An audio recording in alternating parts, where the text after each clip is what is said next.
Did you know that having exactly $1,000 set aside just for fun could be the difference between financial burnout and actually enjoying the process of getting your money together? And no, this isn't random advice.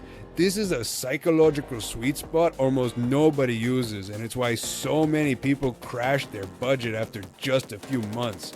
Stick with me, because once you understand why this number works, you'll never build a budget the same way again. Look, every financial expert talks about emergency funds, high yield savings, debt payoff, retirement investing, but almost none of them tell you to budget for fun. And that's exactly why most people fail. Because without a pressure release valve, your brain will sabotage your entire financial plan.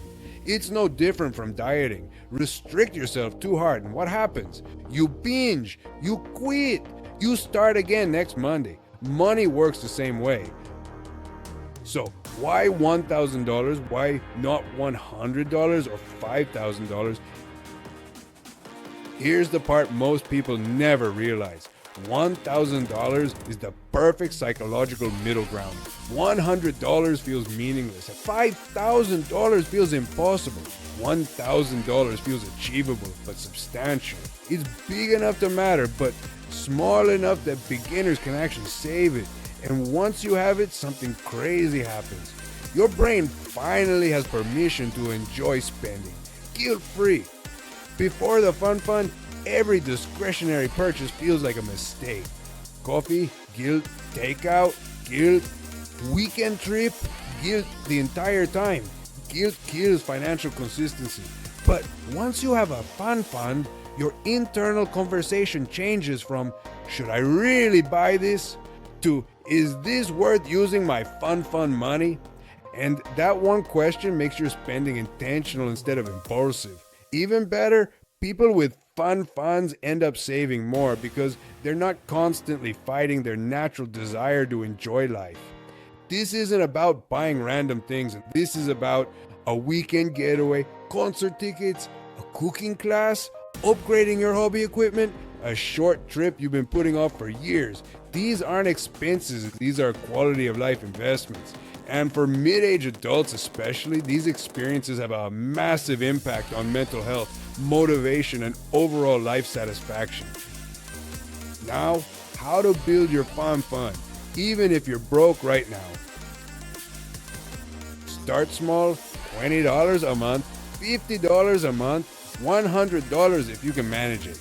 The goal isn't speed, the goal is consistency. Set up an automatic transfer into a completely separate savings account, not your emergency fund, not your bill money. This account has one purpose, joy, and here's a pro tip. While you're saving, create a list of experiences you'd love to spend it on. This builds anticipation, motivation, and meaning. Your fun fund isn't just for big purchases. Bad day? Get the good coffee. Too tired to cook? Order the takeout. Want to splurge a little? Perfect.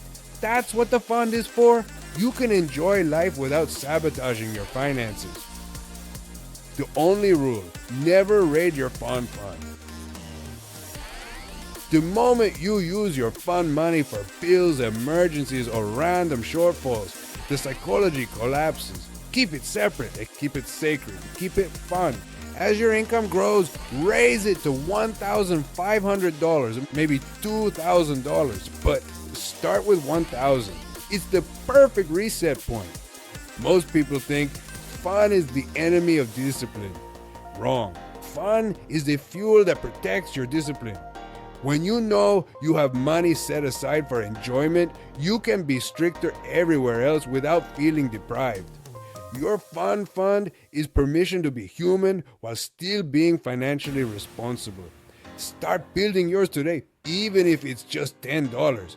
Your future self will thank you for creating a financial plan you can actually stick with.